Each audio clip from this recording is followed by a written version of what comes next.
بسم الله الرحمن الرحيم الحمد لله نحمده ونستعينه ونستغفره ونعوذ بالله من شرور أنفسنا ومن سيئات أعمالنا من يهده الله فلا مضل له ومن يضلل فلا هادي له وأشهد أن لا إله إلا الله وحده لا شريك له وأشهد أن محمدا عبده ورسوله أما بعد فإن أحسن الكلام كلام الله وخير الهدى هدى محمد صلى الله عليه وسلم وإن شر الأمور محدثاتها وكل محدثة بدعة وكل بدعة ضلالة وكل ضلالة في النار.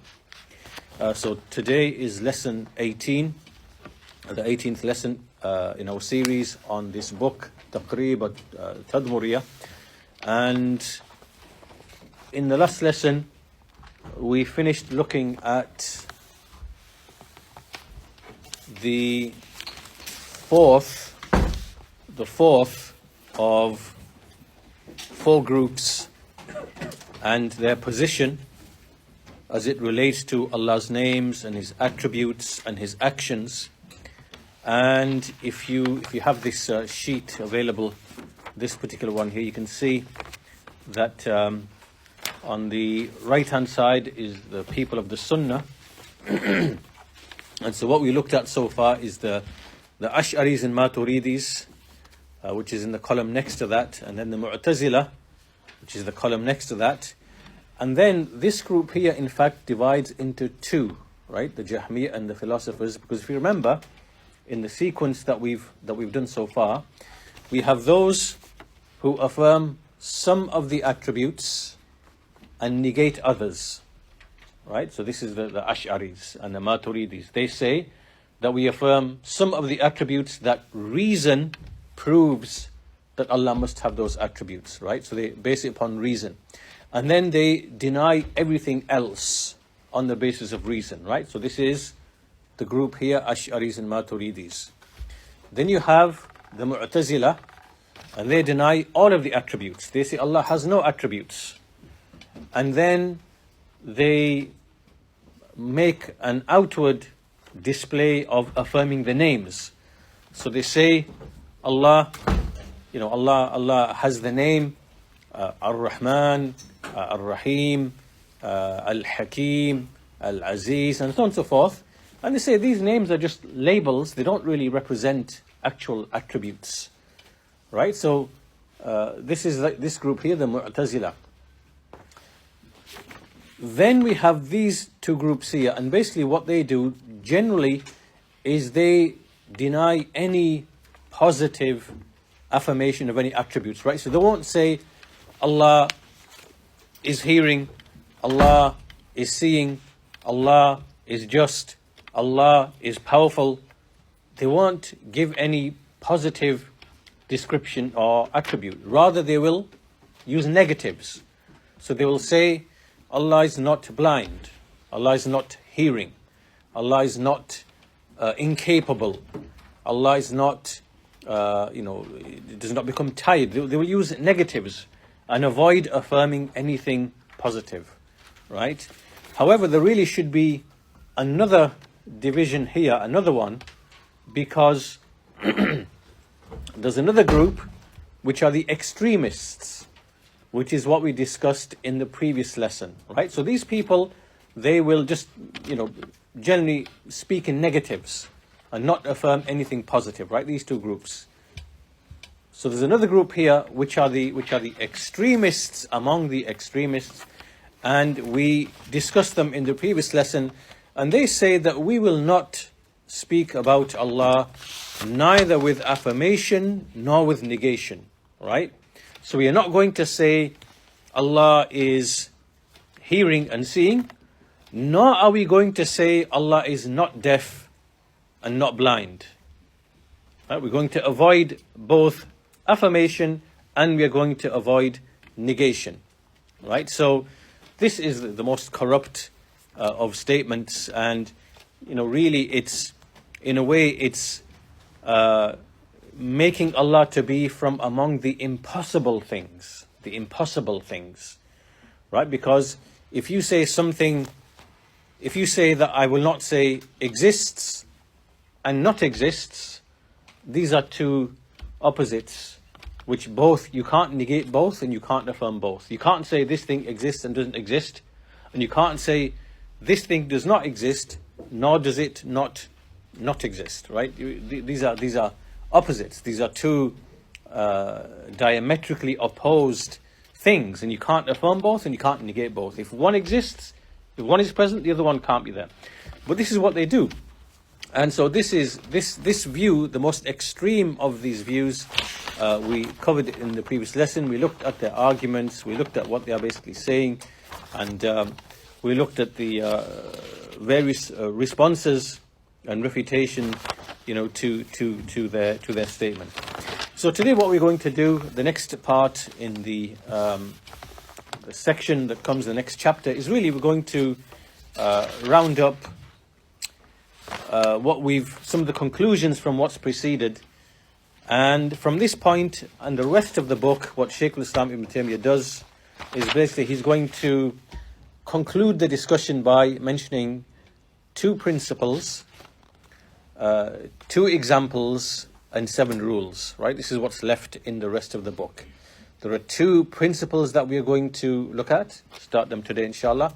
Then there is 2 similitudes or 2 examples that he's going to give of paradise and also the soul, right? So this is something that we've already discussed in previous lessons. And then he's going to finish by giving 7 rules in this subject of the names and attributes. And so this is what lays ahead of us in the lessons to come. So starting with today's lesson and lesson 18. So the Shaykh says in the next chapter, the next section, علم مما سبق أن كل طائفة من هؤلاء الطوائف الأربع واقعون في محاذير, right? Which means it is known that all of these groups, the 4 groups, that they fall into numerous cautionary things, right? Numerous things that they fell into. So the first one, al-awwal, mukhalafatu tariq as-salaf. The first thing that they all do is they are all opposing the way of the salaf, the way of the sahaba. They are opposing the sahaba. The sahaba are the ones upon whom the Quran was revealed in the Arabic language, that they know and that they understand. And Allah spoke to them through the Quran in the Arabic language, and they understood from this Quran that Allah is, He has these names, He has these attributes, He has these actions, and we do not see anything from the Sahaba, nothing at all from the Sahaba, any statement or any speech that we see coming from these people who came later, right? The Jahmiyyah, the Mu'tazila, the Ash'aris, the Maturidis. None of this is to be found with the Sahaba. And if this type of speech or this type of statement was considered to be guidance, was considered to be truth, was considered to be, something that has to be believed in, then surely the companions would have spoken with this speech. But they didn't speak with this speech. This type of speech, it comes from the Greek philosophers, it comes from their physics and metaphysics, and it entered among the Jews, entered among the Christians, and then eventually it came among the Muslims, and this poison led to the occurrence of these various groups and these splits. So the first point, the first thing that we see, this opposition of all of these groups, all 4 of them, is that they have opposed the way of the Salaf, meaning the Sahaba and their students and their students. And it is obligatory upon every Muslim to follow the way of the Salaf. The second precautionary thing that they fall into is that they strip the text of the intent behind it, the meaning or the intent behind the text, right? So for example, when Allah says Ar-Rahmanu ala al-arsh istawa, Allah ascended above His throne. Allah ascended above His throne. Right? This text has a clear meaning and a clear meaning which is understood in the Arabic language. And so what they will do is they will come to the text and they will say, no, the text doesn't mean that. They will strip the text of its meaning. And so this is the second thing that they fall into, the second crime, so to speak. The third crime is that they also distort the text to other meanings which were not intended by Allah Azza wa Jal. Right? So let's stick to the same example. Ar-Rahmanu ala al-Arsh istawa. Allah said that He ascended above the throne. Right? So we believe in that, and we believe that how Allah ascends above His throne is unknown to us. We don't know the reality of that, but we believe in the meaning of what Allah said. So what these people will do, they will say, first of all, this verse does not mean that. So they will strip the verse of the actual meaning. And then secondly, they will invent and devise other meanings which clearly are not intended. So what they will say here, for example, they will say that the meaning of istawa, it does not mean Allah ascended or arose above His throne. It means Allah conquered His throne. Right? So they say this word istawa, it really means istawla in the Arabic language. It means Allah conquered His throne. So on the one hand, you've stripped the text of its meaning. On the other hand, you are ascribing to the text a meaning which it doesn't even contain. Right? And with respect to this interpretation, that Allah conquered His throne, this is futile, because it means that there was a time when Allah had not conquered His throne. Right? Because if you say Allah conquered His throne, then that could only happen if prior to that He did not have control and dominion and power over His throne. So this means that you are now basically saying that there was something that was outside of the dominion of Allah Azza wa Jal. Right? So this is what happens if you do not submit to the text and believe in the text as it came, and then you start to deny and you start making interpretations. You are going to fall into that which is even worse, which is even more evil than the thing you are claiming to flee from. So you're trying to avoid likening Allah to His creation, right? Because you say that if Allah rose above is a direction indicates a place means that you must be occupying the place, and if you're occupying a place, that means you must be a body, right? This is what they're trying to avoid. They're trying to avoid this reasoning, which is really all Greek philosophy from Aristotle, right? So they're trying to avoid that. And then in turn, when they bring the interpretation that they invent is the same, or if not, it's worse. So in this particular instance, when they say Allah made istiwa does not mean rise above, it means to conquer, to dominate, to take power over. And if this is the case, that means that Allah did not have power over His throne. He did not have dominion over His throne. And then after creating the heavens and the earth, then He conquered the throne.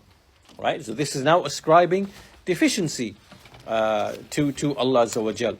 So this now is the third corrupt thing, or the third crime that they fall into by not submitting to the text. The fourth thing that they fall into is that they are denying for Allah the attributes of perfection.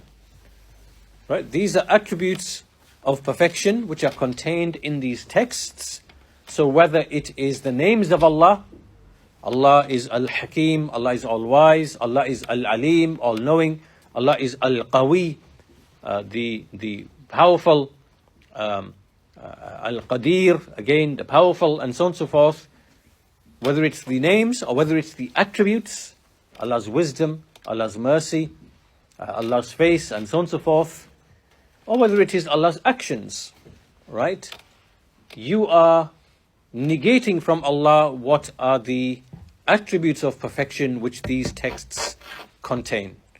Now, obviously, each of these groups will vary in the extent to which they negate and they deny. So on this side, obviously, here the philosophers and the Jahmiyyah, they negate everything.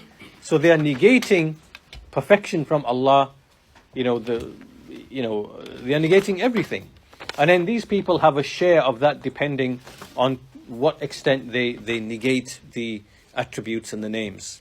So this now is the fourth thing that they fall into. The fifth thing that they fall into, which is very apparent and what we've established, is their tanaqud, their contradiction between what they affirm and what they deny. Right? So this is what we've been doing in the previous lessons by looking at each of these groups. We are highlighting the fact that each of these groups, most of these groups except the ones at the end, because they are quite consistent, they deny everything. But really, it's really here the Ash'aris and Maturidis and the Mu'tazila. Right? They affirm something and they negate other things. This is an impossible position to be in. It's a contradictory position to be in. It's not coherent. You can't say, for example, that I will affirm for Allah that He has knowledge and speech and hearing and seeing, but I will not affirm for Allah that He has wisdom or that He loves and is pleased or becomes angry. Right? You can't affirm some and negate others, because this is a contradiction. And the Shaykh will expand upon this, inshallah ta'ala, in what follows. So, and likewise the Mu'tazila. The Mu'tazila, they say we affirm for Allah His names like, As-Sami' Al-Basir, Al-Qadir, Al-Alim, but we don't say He has the attribute of knowledge and power and hearing and seeing. This is again a contradiction. How can you name someone with a name and call Him the all-knowing, and then say, well, He's the all-knowing but without knowledge, and the all-seeing but without sight, and the all-hearing but without hearing, and the all-wise but without wisdom? How can you say that? Right? This is a contradiction. And if you say, well, if we affirm attributes, it means Allah, is composed of many different things, then the same thing applies with names. If you say Allah is all-hearing, all-powerful, all-knowing, these are three separate meanings. So you have to affirm. So all of this is contradictory. It's nonsense, really. So the fifth thing that they fall into is the contradiction in between what they affirm and what they negate. And actually there is another one which is in the up-to-date version here. There's actually 6, and the sixth one is that they describe Allah with deficiencies. They describe Allah with deficiencies. And what does this mean? It means that we know that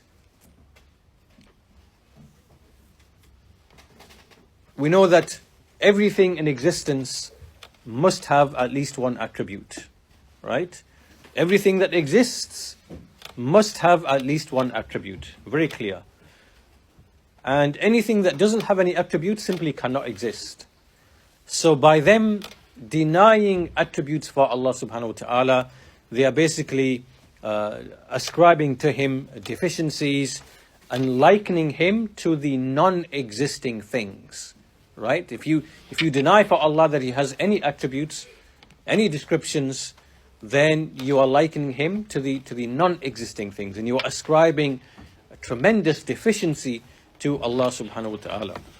So anyhow, these 6 points are really, these are some of the errors or crimes, so to speak, that these people fall into when they, under the influence of the Greek philosophers and foreign ideas, when they try to interpret the Quran and the Sunnah, and particularly the verses to do with Allah's names, His attributes, when they try to look at these texts through the spectacles of that Greek philosophy and that foreign baggage, these are the crimes that you basically fall into. So, after this, the Shaykh points out two principles which point out the contradiction, which is that the Shaykh says, فَنَقُولُ لِكُلِّ وَاحِدٍ مِّنْهُمْ فِي جَانِبِ الْإِثْبَاتِ أثبت ما نفيت مع نفي التشبيه كما أثبت ما أثبت مع نفي التشبيه مع نفي التشبيه. Okay, so what he's saying here is that we can say two things to all these groups. First of all, let's turn to these people who affirm something of the names and attributes, right? So basically, let's turn to these people here, right? We have the Mu'tazila and the Ash'aris here, these two people, because they affirm something. So they affirm something and they negate something. So we say to them that you have affirmed, that whatever you have negated from the attributes or the names of Allah, then you should affirm them in the same way that you affirm the other attributes without tashbih. In other words, basically what we are saying is, to the Ash'ari, you affirm for Allah His hearing, seeing, His speech, His knowledge, His will, His power. You affirm these attributes, these 7 attributes. But you deny for Allah the other attributes, His wisdom, His love, His pleasure. So, just like you have affirmed these attributes here and you say there's no likeness, then likewise you should affirm these attributes over here where there's no likeness. Right? This is what you should be doing. Otherwise it's a contradiction. Right? So this is from the angle of affirmation. Right? We look from the angle of affirmation. Likewise, on the other side, from the side of negation, we say to these people that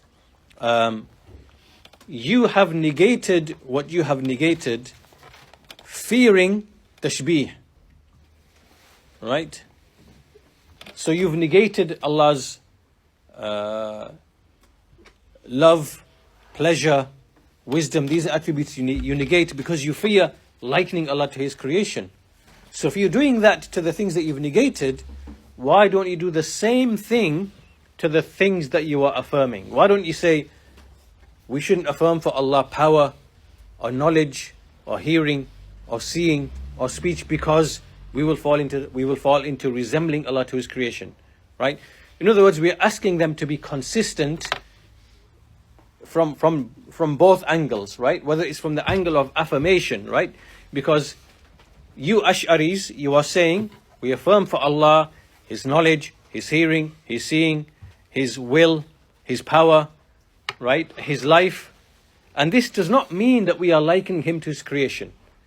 So if you're doing that, then be consistent and say, we will affirm for Allah His mercy, His rahmah, His pleasure, His anger, His face, and all the other attributes, and negating likeness from it. Right? So from the angle of ithbat, from the angle of affirmation, be consistent. And likewise from the angle of negation, also be consistent. Why? Because if you're going to say, well, we do not affirm for Allah that He becomes pleased, becomes angry, because these, are passions, and passions are only found in men or in creatures, and we don't believe that He has, wisdom and other things, then likewise you should also say the same thing about the attributes you affirm. You should say, well, we negate for Allah His power, because power, we see men and creatures have the attributes of power and they are bodies. So we negate Allah's power and we negate Allah's will and we negate Allah's hearing and we negate Allah's seeing, because all of this it is resembling Allah to His creation, right? So we are basically, what we are saying here is we're asking them to be consistent. You are not being consistent, whether in the angle of affirming for Allah or the angle of negating for Allah, right? So this is what we are saying, that you need to be consistent. Otherwise, وَإِلَّا كُنْتَ مُتَنَاقِضًا. Otherwise, you are falling into clear contradiction, right? Then the Shaykh goes on to mention a paragraph in which he explains and summarizes. He says, وَالْقَوْلُ الْفَصْلُ الْمُطَّرِدُ السَّالِمُ مِنَ التَّنَاقُضِ. He says that the statement which is decisive and which is coherent and which is free from any type of contradiction is what the Salaf used to be upon, what the companions used to be upon, and the leading scholars. What did they used to be upon? They were upon إثبات ما أثبته الله تعالى لنفسه من الأسماء والصفات, right? Which is to affirm for Allah whatever He affirmed for Himself, and to affirm it. So in this affirmation, we make an affirmation, but we do not liken Allah to His creation. So we say Allah has knowledge, Allah has power, Allah has wisdom, Allah has mercy, Allah loves, Allah becomes pleased, Allah becomes angry. We affirm all these attributes, but not in a way that where we liken it to the creation. And similarly, we declare Allah free of any defects. So we declare Allah free of having any defects, but not to the extent where we start negating what He actually affirmed for Himself, right? So we say Allah is unlike His creation, Allah does not resemble His creation, Allah is free of the defects of His creation, but we don't exaggerate in that to the extent that we then start negating His actual attributes. So we are in the middle and we are balanced. We affirm without any likeness, and we declare Him free of imperfections, but without falling into negating His actual attributes, right? So we are in the middle, treading that, that moderate middle path in the middle, which is free of any contradictions. And then likewise, they take the texts, they look at the texts, and they take the texts upon what is apparent and what is befitting for Allah Azza wa Jal, right? So we look at the text, we take the text and we affirm it and believe in it upon what is apparent in the Arabic language, in a way that befits Allah Azza wa Jal, that does not resemble Him to His creation, or negate what He actually affirmed for Himself. And we do all of this without doing the four things that we mentioned previously: min ghayri tahrifin, without distorting the text; wala ta'tilin, without stripping the text of its meaning; wala takyifin, without asking how is this attribute; wala tamthilin, and not likening it to the creation. Okay, so this thing which we have said so far, the Shaykh then goes on to say, وَيَتَبَيَّنْ هَذَا بِأَصْلَيْن وَمَثَلَيْن وَخَاتِمَةٍ. So he says everything we mentioned so far will become clear and is made clear by two principles and two similitudes that can be given, and a conclusion consisting of 7 principles, right? And this is what we are going to embark upon from this point onwards. So really, to stop at this point, everything that we are going to discuss from this point onwards, it's really a consolidation and reaffirming what we've learned so far in the first part of this book, right? It's going to be more principles, more illustrations, just to cement our understanding and to show how these principles or these new rules, how they applied to what we have learned so far. So let's start with the 2 principles that he starts with, right? And they are simple, easy to understand principles. So as for the 2 principles, the first of them is that we say to these people who affirm some attributes and negate others, al-qawl fi ba'd as-sifat kal-qawl fi ba'd, right? This is the principle, that speaking about some of the attributes is like speaking about the other attributes, meaning that speech about the attributes is the same. It's the same principle. Whatever you say about one set of attributes, it has to apply to other attributes. This is a uniform principle. If you're going to say one thing, and the best way is to actually illustrate, like if someone affirms an attribute for Allah, like an Ash'ari, for example, he will say, I believe Allah has hearing and seeing and speech. Then it is binding upon you to say the same thing about all other attributes. And if you come along and you negate some attributes, to say, well, I don't affirm for Allah, His love, His pleasure, His anger, then you have to say the same thing about all the other attributes. This is what it means. That speech about some of the attributes is the same about other attributes. Right? You have to be consistent, and you have to be coherent, and you have to apply the same speech to all attributes without exception. Right? So to illustrate this, the Shaykh gives us some examples. He says, an example of this is as follows. If the person is someone who affirms for Allah that Allah has irada, which means Allah has a wish. Allah has a wish or a will. That Allah wishes something, Allah desires something. And he says, well, no,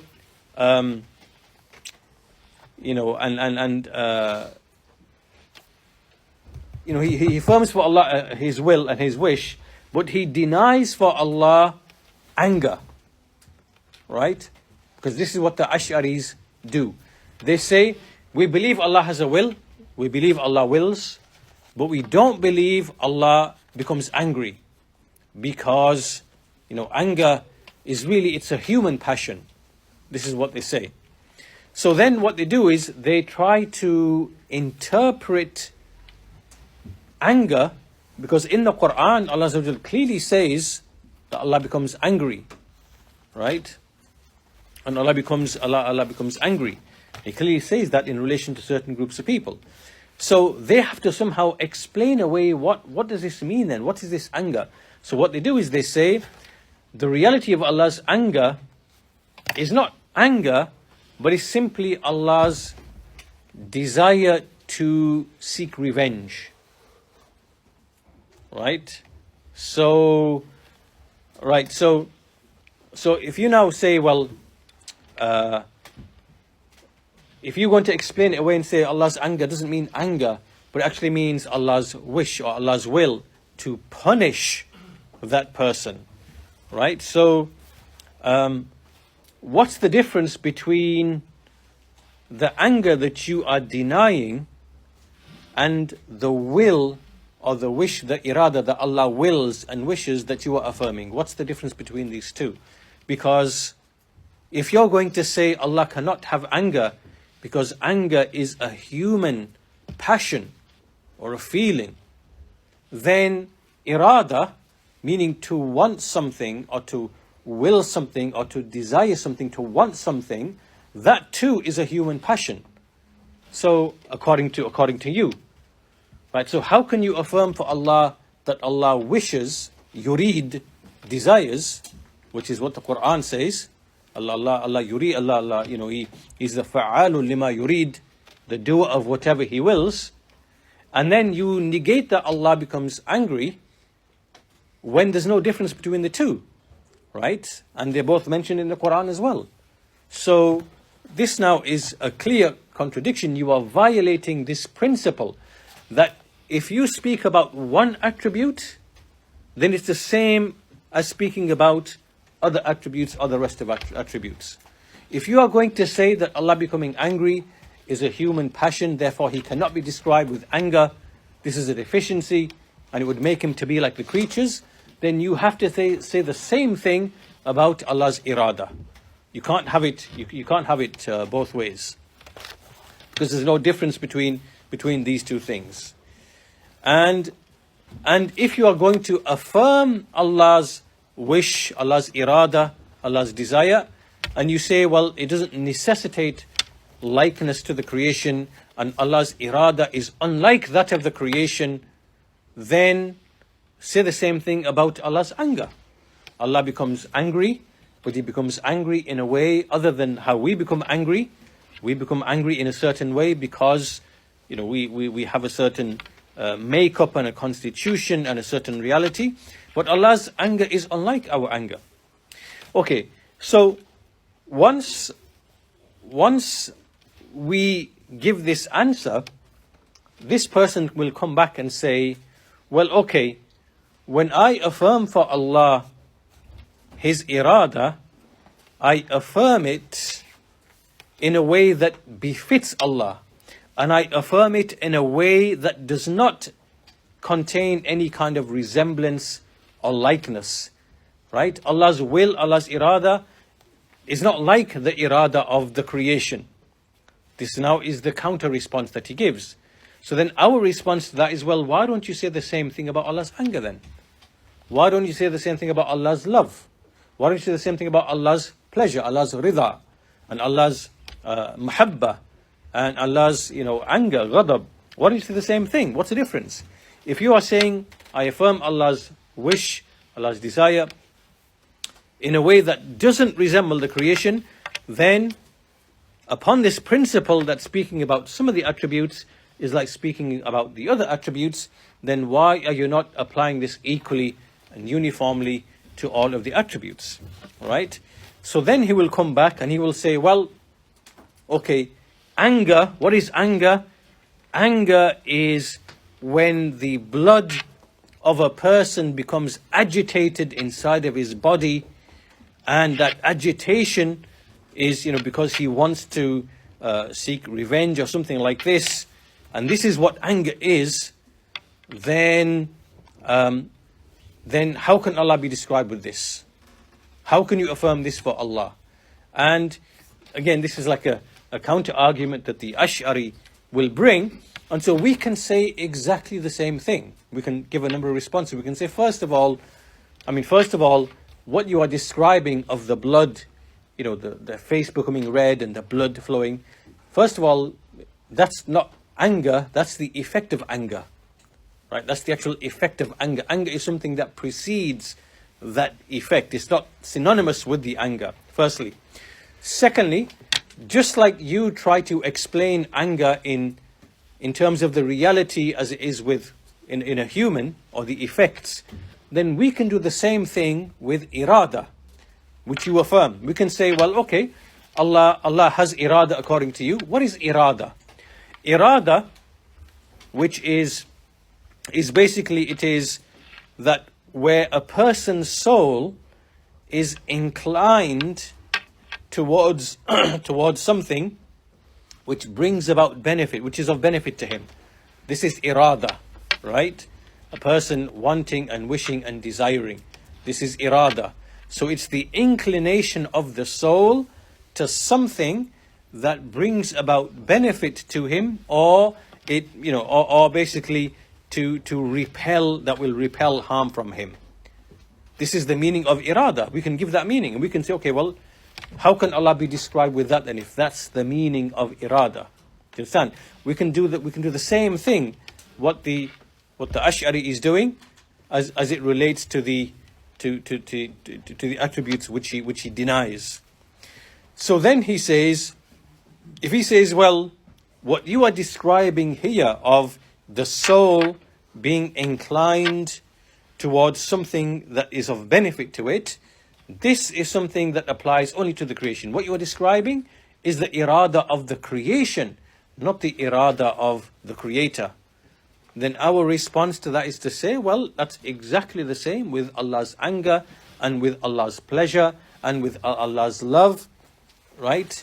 What you are describing of, the blood being agitated, whatever, that's how it is with the creation. That's for the creation. And as for how it is with Allah, well, we do not know. And it is unlike the anger of the creation. And His love is unlike the love of the creation. And His pleasure is unlike the pleasure of the creation, right? So as you can see, through illustration of this principle, all you got to know is you got to know the principle. And in the course of the conversation, it becomes very clear and obvious that this person is falling into contradiction, right? So as you've seen here, what is the principle? speaking about some attributes or one attribute is the same as speaking about any other attribute. That's the principle, right? So if you remember this principle while you engage with these people, if you come across them, then it's very easy to engage in a dialogue. Very, very easy. You know, you say that Allah does not have wisdom, because wisdom is to do a thing for a thing. To do a thing for a thing. To have an objective in mind, right? And they say, no, Allah doesn't have objectives, Allah doesn't have goals, because this would mean that, you know, He is in want and He is in need. This is the basis upon which they deny that Allah has hikmah, wisdom, right? And what is wisdom? Wisdom is to put everything in its proper place. And Allah has wisdoms behind the things that He does, right? There are wisdoms behind Allah's actions. Allah punishes for a wisdom. Allah rewards for a wisdom. Allah raises people for a wisdom. Allah lowers people for a wisdom. There's many wisdoms in Allah's creation, but they will not. They say, oh, we don't affirm for Allah that He has wisdom. Why? Because it means that if Allah does a thing for a thing, it means Allah is in need, right? And so we say, well, okay, you know, you negate Allah's wisdom, Allah's hikmah, but then you affirm for Allah His irada. Allah wishes, Allah wants, Allah desires. So the contradiction is very apparent and very clear to be seen, and all you need to know is the principle itself, and the principle will guide you in terms of how to respond to these people. Anyhow,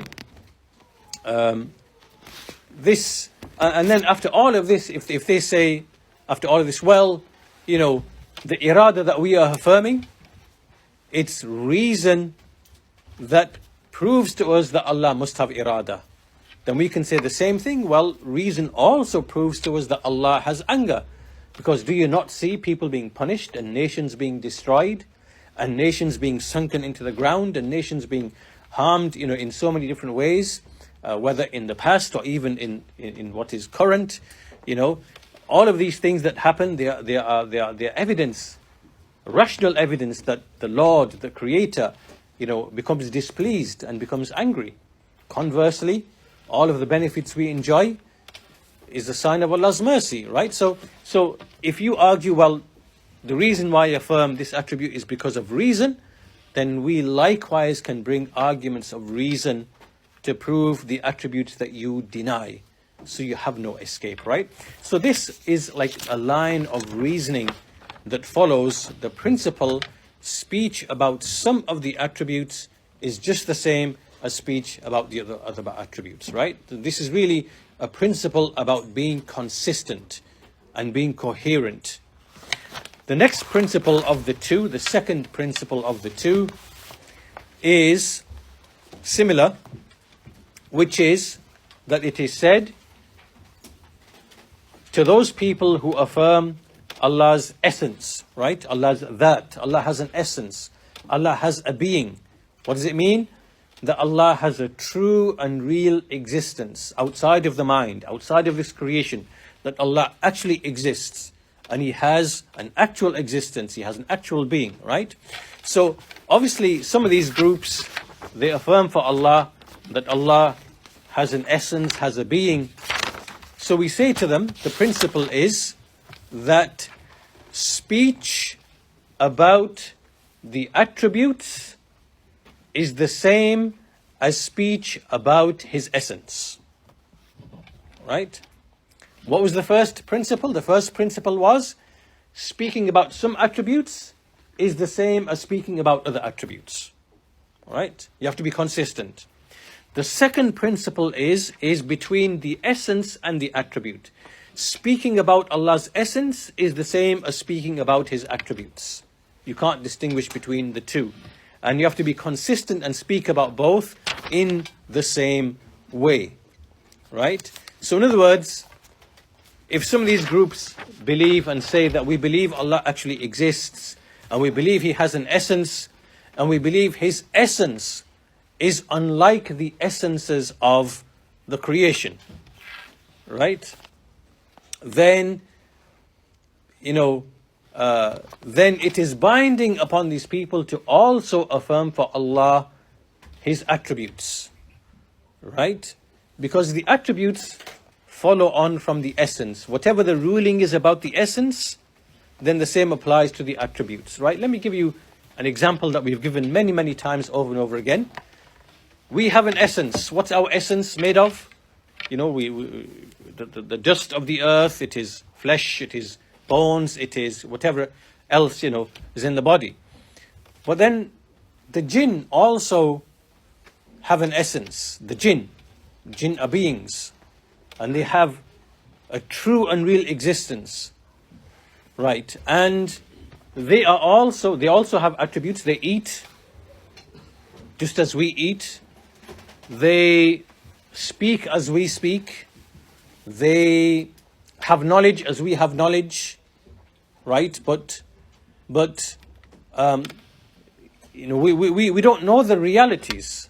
And just because we say a jinn speaks and a man speaks and a jinn eats and a man eats, right? And a jinn sees and a man sees and a jinn hears and a man hears, by saying these common attributes, by affirming these common attributes, in no way does it mean or imply that the reality of these attributes with the jinn, of hearing and seeing, or the hand, or the face, or the knowledge, or whatever, in no way does it mean that the realities are the same. Why? Because the essences are different. The essence of a man, of a being, of a creature, is different to the essence of a jinn. And the way the attributes of a jinn exist with a jinn is unknown to us. We don't know. We cannot fathom that. We cannot understand that. Right? But by having these shared attributes which are common, hearing, seeing, speech, does not mean that the realities are the same. This is something that is very clear and very apparent for us to understand. So in the same way, this principle, as you can see, this principle, when these people say, well, we won't affirm any attributes for Allah, like the Mu'tazila, they deny all attributes, but they say, but we believe Allah exists, He has an essence. Then our response to them is, well, just like you believe Allah has an essence and a being which is unlike those of His creatures, then likewise affirm for Allah His attributes which are unlike those of His creatures, because speaking about the essence is the same as speaking about the attributes, and speaking about the attributes is the same as speaking about the essence, right? This is a principle, and they are violating this principle.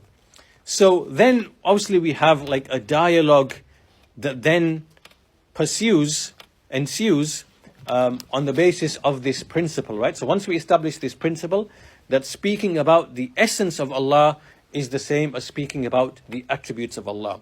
So if you are going to say that, if you say we affirm an essence for Allah, but it is unlike the essences of the creation, Allah's essence is unlike that of His creation, then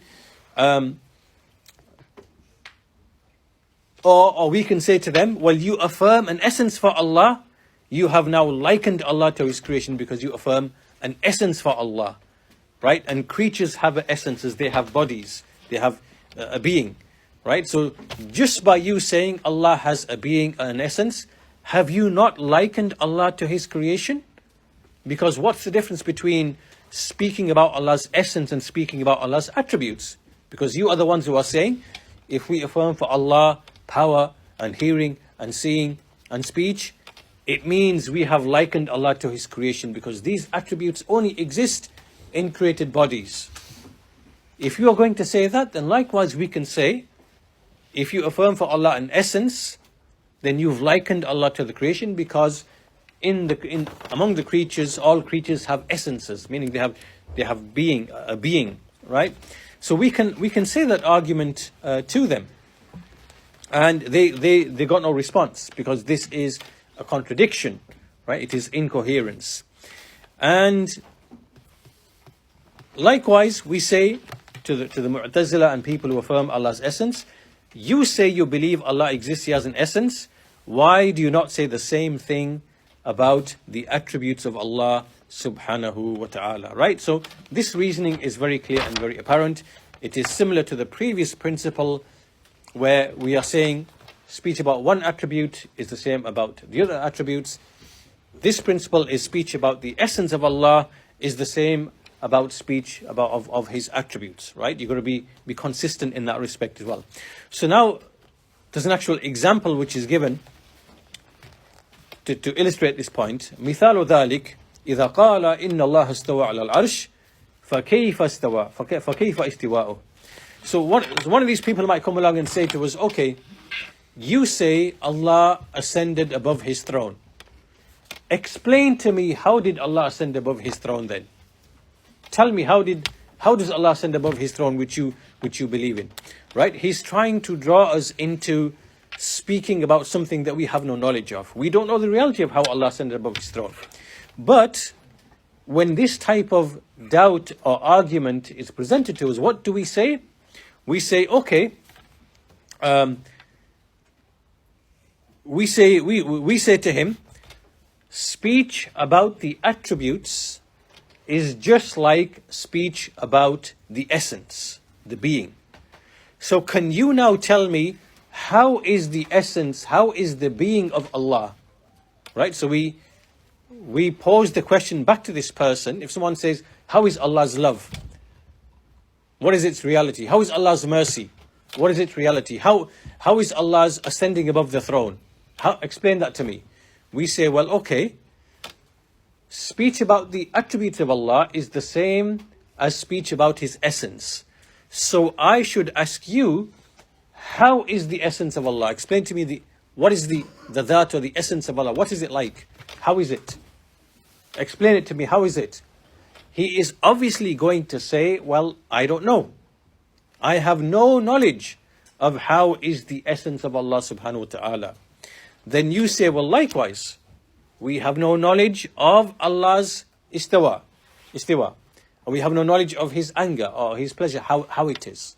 Why? Because speech about the attributes is the same as speech about the essence. Right? So, this is how we respond to any such kind of, doubts or misconceptions that they bring about the attributes. We simply say, well, you tell me, how is Allah's essence that you believe in exists? He will say, well, I don't know. Well, so likewise, we don't know, because the attributes follow on from the essence. Right? The reality of the attributes, it follows on from the essence. So we have no knowledge of that either. So as you can see very, very clearly from these two principles, it is clear that these people have no option except to believe in whatever Allah has affirmed for Himself, whether it is istawa, whether it is mahabba, love, whether it is ghadab, anger, whether it is rida, pleasure, and all the other attributes.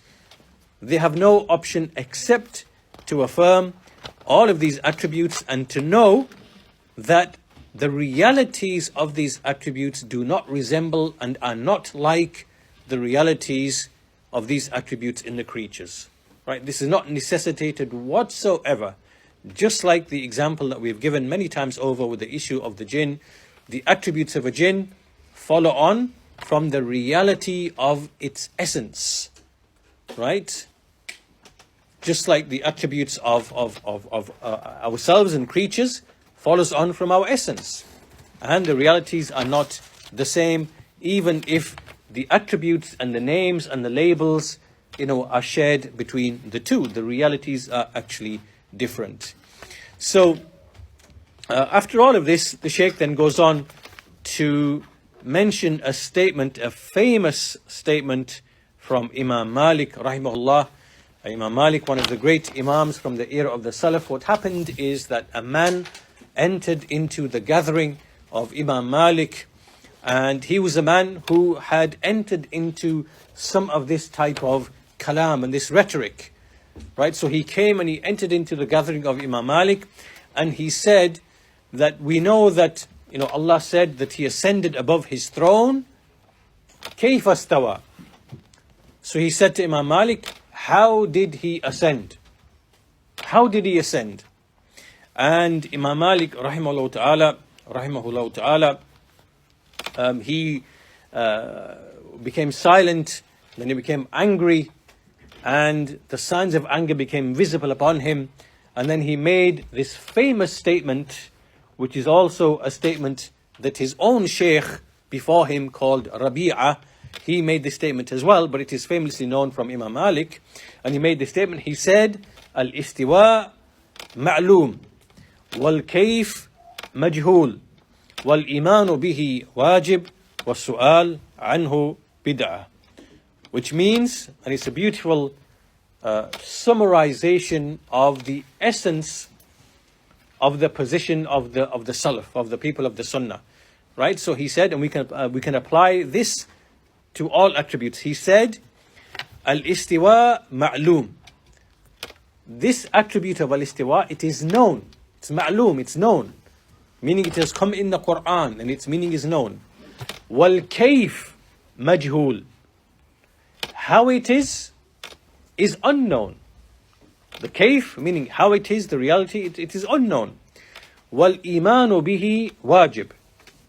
Believing in it is obligatory. Was-su'al anhu bid'ah.